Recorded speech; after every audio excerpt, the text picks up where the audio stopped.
I'm Trevor. We're 2/5 of Missing, and this is our Sisters in Christ guest picks. Do you want me to go first, or do you want to go first? You can go first. I'll go first.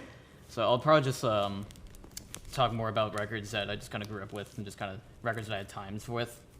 Starting with Pain is Beauty by Chelsea Wolfe. This record I discovered, like, when did this record come out? 2013? Yeah, I discovered it, like, right when it came out, like, 2013, 2014, and, like, it really just...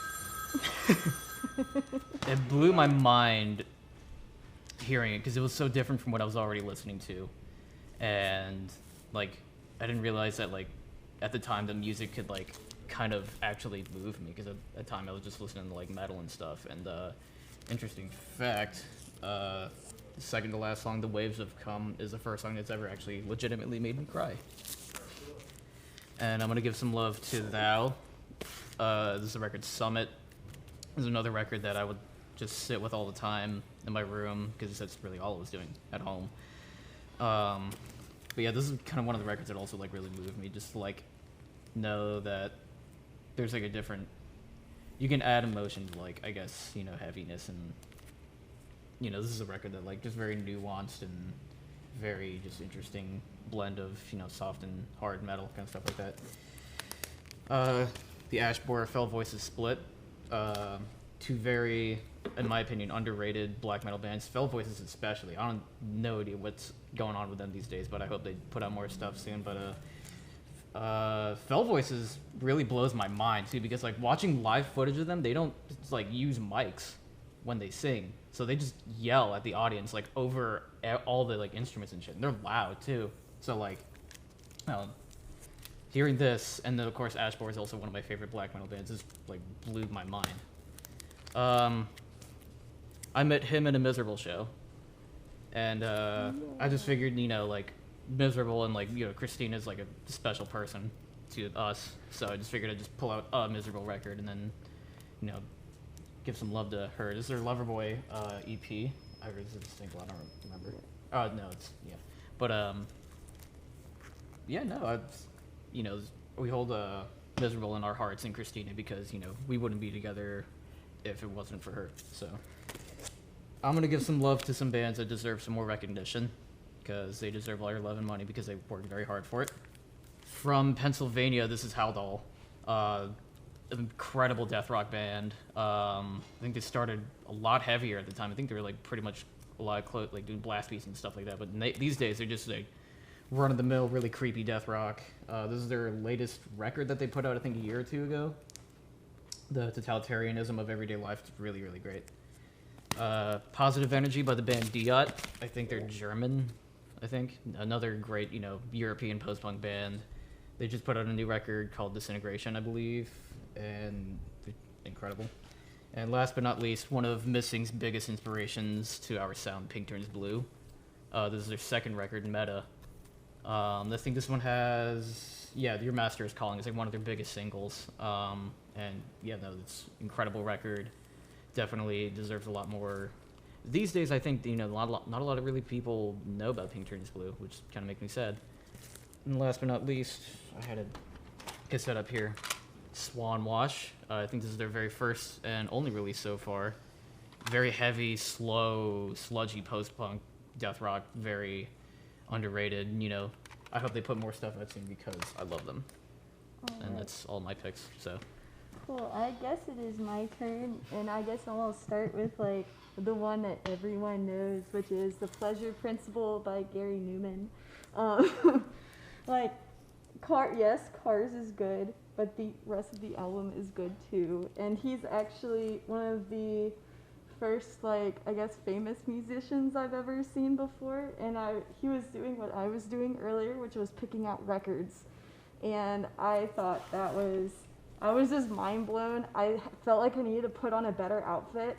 So I, like, ran to my car to, like, look cooler and, and, like, try to figure out, like, I don't know. He just kept eyeing records up. He's just so cool. So let's give a clap for him. He's wonderful. So my second pick here is Them or Us 2 Amends. This band is really special to me. Like, I found out about them, like, maybe about, like, I think about 3 years, three or 4 years ago, or 4 years ago now. Their song, one of their songs actually wasn't on this album, was the first song I ever did a cover of live, and just, it's such the most beautiful sounding things I could possibly ever hear. But if I were to give like a what do you say? How do you gateway track? There we go. There we go. Yes. I would definitely do Floor off of this record if you're going to get started. This is the first band I was too young to go see, so I had to listen to them through the window outside the bar, which is ICEAGE, Plowing into the Field of Love. This record is amazing and just emotion-wrenching for me, I guess. And definitely, Glassy Eye, Dormant, and Veiled was probably the first song I ever heard of by them, and it was on YouTube. And I'm like a Nick Cave baby, so I initially thought like, oh my god, they sound so much like birthday party-esque, and like, yes, they're super awesome. We actually got the pleasure to open for them. Yeah, it's like some time ago. It was like a year or two ago when they were playing Santos. I forget who they were touring with though. We'll figure it out later. But yeah, he was very wobbly and very kind as well. Oh, yeah, no, Elias is a sweetheart. Yes. Elias, hit us up if you want to play a show again when the world opens back up. We love you. And the last record I have, which is, I guess, like my current, like, repeat for the past, I guess, 2 years, it will be Hyde, of course, Castration Anxiety. I've seen them live probably about... like 3 times now.